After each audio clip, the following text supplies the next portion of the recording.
আপনার এত দেখতে মন চায় খোলামেলা, আপনি আপনার জন্য দেখেন, আর যারা আছে তাদেরকে দেখেন। আপনার জামাতের এমপিগুলোকে খুলে খুলে আপনার দেখতে হবে এ ধরনের আচরণ পেয়েছেন কোথায়।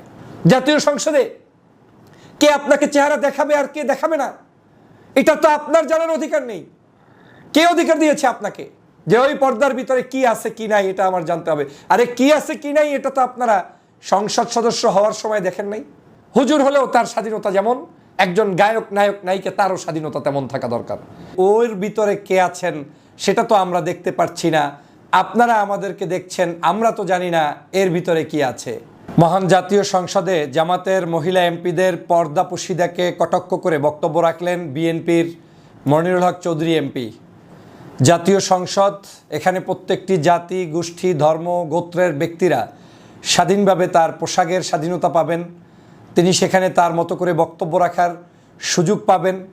বাংলাদেশের সাংবিধানিক পদ্ধতি অনুযায়ী এই সংসদে প্রত্যেকটি ধর্মগোষ্ঠীর মানুষের মান, মর্যাদা এবং ধর্মীয় পালনের স্বাধীনতা নিশ্চিত করা যেখানে হয়, সেই সংসদে চরম ধৃষ্টতার পরিচয় দিয়েছে আমাদের এই সময়ের, যাদেরকে আমরা মনে করি বিএনপি জাতীয়তাবাদ ইসলামী মূল্যবোধের একটি দল ছিল, সেই ইসলামী মূল্যবোধের দল সার্টিফিকেটধারী সেই বিএনপির এমপি বলছেন পর্দা করাকে কটাক্ষ করে যে ওর ভিতরে কে আছেন সেটা তো আমরা দেখতে পাচ্ছি না, আপনারা আমাদেরকে দেখছেন, আমরা তো জানি না এর ভিতরে কি আছে।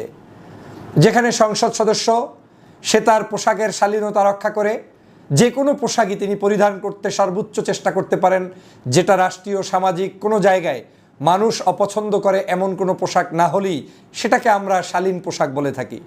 তো মহান জাতীয় সংসদের জামাতের এমপি যারা হয়েছেন তারা তাদের চিন্তা, চেতনা, দর্শন এবং আদর্শের ভিত্তিতে ব্যক্তি পর্যায়ে কেউ কেউ স্কার্ফ পরে সেখানে কথা বলার চেষ্টা করেন, কেউ কেউ স্কার্ফ ছাড়া চলার চেষ্টা করেন, এবং এটা একান্তই তাদের ধর্মীয় স্বাধীনতা।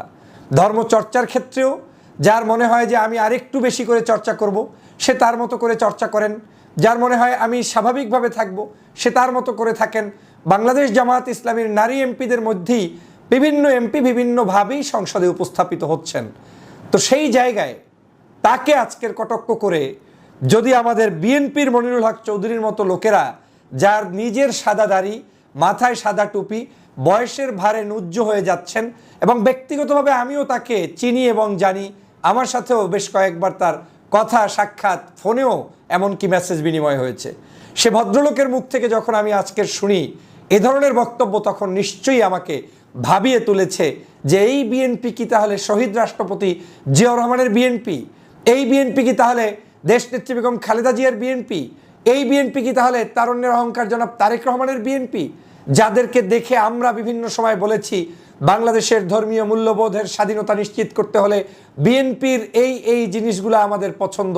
আজকের সেই বিএনপির মুখ থেকে পর্দা বিরোধী আওয়াজ যদি ওঠে জাতীয় সংসদে, তাহলে আওয়ামী লীগ বিএনপির কোনোই পার্থক্য বাংলাদেশে এখন আর নেই। আমি আগেও বলেছি, আওয়ামী লীগ চলে যাওয়ার পরে বিএনপি এখন আওয়ামী লীগের পথ অনুকরণ করছে এবং আওয়ামী লীগ হয়ে যাচ্ছে। এবং কোনো কোনো জায়গায় তো আমি দেখছি চরম ধৃষ্টতা, যে ধৃষ্টতা আওয়ামী লীগ প্রদর্শন করতে ভয় পেত, 5 বার চিন্তা করত, সেটা এখন বিএনপি করা শুরু করে দিয়েছে। আপনি কোন অধিকারের ভিত্তিতে আমার একজন নারী এমপির পোশাক নিয়ে আপনি কথা বলবেন? একজন স্কার্ফ পরা পরিহিত একজন নারী এমপি, তারও যেমন অধিকার আছে একজন স্কার্ফ ছাড়া কিংবা একেবারে ফুল তার উদলা মাথায় তিনি যদি সংসদে আসেন, তারও স্বাভাবিক অধিকার আছে। কই আমাদের কোনো এমপি, কোনো টুপিওয়ালা, এই যে জামাতের কিংবা অন্য স্বাভাবিক কোনো এমপি তো কোনো স্কার্ফ ছাড়া মহিলাকে কটাক্ষ করে সংসদে বক্তব্য দিলেন না। আজকে যদি ওই বক্তব্য দিতেন কেউ, তাহলে তো এতক্ষণে একেবারে নারীবাদীদের উল্লাসে টেকাই যাইত না বাংলাদেশে। ব্যানার ফেস্টুন ঝলঝল করতো, আলেমদের বিরুদ্ধে প্রতিবাদ আসতো, ইসলামের ব্যাপারে প্রতিবাদ আসতো, রক্ষণশীলতার ছোঁয়া দিয়ে তাদের বিরুদ্ধে লেখালেখি হতো। অথচ জামাত একটা প্রোগ্রেসিভ ইসলামিক পার্টি, যেখানে জামাত সবসময় বিশ্বাস করে মানুষের শালীনতা, স্বাধীনতা এবং দেশের স্বাধীনতা, সর্বোত্তর কৃষ্টি, কালচার, সভ্যতা এবং এদেশীয় যে মানুষের চিন্তা চেতনা, সেটাকে সম্মান করে, সেই জামাতের এমপি যদি স্কার্ফ পরে সংসদে বসতে না পারেন, তাহলে এই সংসদের মূল্যটা কোথায়? জাতীয় সংসদে কে আপনাকে চেহারা দেখাবে আর কে দেখাবে না, এটা তো আপনার জানার অধিকার নেই। কে অধিকার দিয়েছে আপনাকে? বিএনপির মধ্যেও তো থাকতে পারে কোনো একজন ব্যক্তি স্কার্ফ পড়তে পছন্দ করেন, তিনি কি পড়তে পারবেন না? আসলে এখন আর সেই বিএনপি নেই যেই বিএনপিতে সকল পোস্টার মানুষরা থাকতে পারতো। এখন বিএনপিটার অভ্যাস হয়ে গিয়েছে যে এই বিএনপি মানে একটু ইসলামের বিরুদ্ধে কিছু বললেই মনে হয় যেন এটা একটা বিএনপি। এই বিএনপি মানে একটু দাড়ি টুপির বিরুদ্ধে, হুজুরদের বিরুদ্ধে, কিংবা একজন ওই জামাত ইসলামের বিরুদ্ধে, ইসলামিক জিনিসগুলোর বিরুদ্ধে বললে একমাত্র বিএনপি হওয়া যায়, এর পক্ষে থাকলে মনে হয় আর বিএনপি হওয়া যায় না। অথচ এটা কথা ছিল না। আমরা এজন্য ছোটবেলা থেকে শুনতাম জাতীয়তাবাদী ইসলামী মূল্যবোধ, আর এখন জাতীয়তাবাদীও হয়তো নেই আর ইসলামী মূল্যবোধ তো মোটেই নেই। আজকের মহান জাতীয় সংসদে প্রত্যেকটি নারী এমপির স্বাধীনতা থাকার কথা, আমরা দেখছি তাদেরকে কিভাবে অবজ্ঞা করা হয়।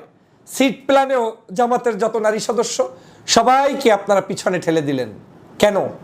সংসদ সদস্যের মূল্যায়নের ক্ষেত্রেও পিছনে, কথা বলতে গেলে তাদেরকে ট্যাগিং দেওয়া হয়। অথচ আমার তো মনে হয় এই বাংলাদেশের রাজনীতিতে বাংলাদেশের সবচেয়ে এখন এই পর্দাওয়ালা স্কার্ফওয়ালা নারীরা সবচেয়ে কোণঠাসা। তাদেরকে এখন বিভিন্ন জায়গায় ইফটিজিং করা হয়, তাদের উপরে বিভিন্ন ধরনের মন্তব্য করা হয়, তাদের ব্যক্তিগত চলাফেরাকে নিয়ে স্বাধীনতার আজকের বিঘ্ন ঘটানো হয়। শুধু তাই নয়, আপনি আব্দুল্লাহ মোহাম্মদ তাহের সাহেবের জামাত ইসলামের নায়েবে আমির তার স্ত্রী সম্পর্কে পর্যন্ত আপনি মন্তব্য করেছেন। আপনি কি করে জানতে চাইলেন যে ওই পর্দার ভিতরে কি আছে কি নাই এটা আমার জানতে হবে? আরে কি আছে কি নাই এটা তো আপনারা সংসদ সদস্য হওয়ার সময় দেখেন নাই? সংসদের কোন লাইনে লেখা আছে যে পর্দা পরে আসতে পারবে না, স্কার্ফ করে আসতে পারবে না?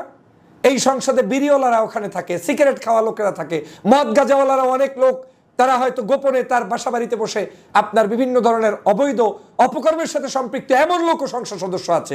আর আপনি সংসদ সদস্য হিসাবে একজন ইসলামিক তাহজিব তার মতো করে মানছে, একটু বেশি মানছে, কেউ একটু কম মানছে, যে যেভাবে মানছে সেটাকে আপনি সহ্য করতে পারলেন না কেন? এই সংসদে এখন একটু বাম ধারাটা এস্টাবলিশ না হলে এই সাদাদারি সাদা টুপিওয়ালারাও বিএনপি করতে পারবে না, বিধায়ী ওনরা আজকের এই বক্তব্য দিচ্ছে। ওই ফজলুর রহমানরা সংসদে উঠে জামাতকে গালিগালাজ করছে। আমি এর চরম তীব্র নিন্দা জানাই। বাংলাদেশের মানুষের এখন পথ এখন একটাই খোলা, যেই কারণে এই জুলাই বিপ্লব করেছেন চেতনার কিছুই বাস্তবায়ন হয় নাই। আমি তো সবসময় মুক্ত স্বাধীনতায় বিশ্বাস করি। ব্যক্তি জীবনে আমি বিশ্বাস করি একজন ব্যক্তি হুজুর হলেও তার স্বাধীনতা যেমন, একজন গায়ক নায়ক নায়িকা তারও স্বাধীনতা তেমন থাকা দরকার। কিন্তু এদেশে হুজুরদের স্বাধীনতা থাকে না, আলেমের স্বাধীনতা থাকে না, ধর্মীয় রাজনীতি করলে স্বাধীনতা থাকে না, আর এর উল্টা করলে সব ধরনের সুযোগ সুবিধা পাওয়া যায়। এটারই আমি চরম বিরোধিতা করি। আমি চাই সাংবিধানিকভাবে বাংলাদেশের মানুষের মুক্ত স্বাধীনতা তিনি তার মতো চর্চা করবেন, ধর্মীয় স্বাধীনতাও তিনি তার মতো পালন করবেন, কেউ কাউকে বাধা প্রদান করবেন না। আজ সে ধরনের আমাদের কথা বলার সময় এসেছে, সেই জিনিসটা প্রতিষ্ঠিত করার আমাদের আওয়াজ উঠানোর সময় এসেছে। কিন্তু দুর্ভাগ্যজনক হলেও সত্য, এখন আর সেটা বিএনপির কাছ থেকে পাওয়া যাচ্ছে না। দেশবাসীকে সোচ্চার হতে হবে। আমাদের এই সংসদ রক্তের বিনিময়ে অর্জিত 16 বছরের ফ্যাসিবাদের বিরুদ্ধে নতুন বাংলাদেশ গড়ার সংসদ। সেই সংসদে সংবিধান বিরোধী বক্তব্য দিয়ে বর্ণবাদী চিন্তা চেতনা লালন করে, মানে আপনার কোনো অবস্থাতেই ওটাকে কি বলে যে আপনি একঘেঁষা মানসিকতা পোষণ করেন, আপনার এত দেখতে মন চায় খোলামেলা, আপনি আপনার জন দেখেন আর যারা আছে তাদেরকে দেখেন। আপনার জামাতের এমপিগুলোকে খুলে খুলে আপনার দেখতে হবে এ ধরনের আচরণ পেয়েছেন কোথায়। আশা করি আমাদের এই দেশবাসী সোচ্চার হবে এবং এদেরকে এখনই যদি থামানো না যায় তাহলে এরা আওয়ামী লীগের চাইতেও ভয়ঙ্কর হিসাবে আসবে বলে আমি সংকেত পাচ্ছি।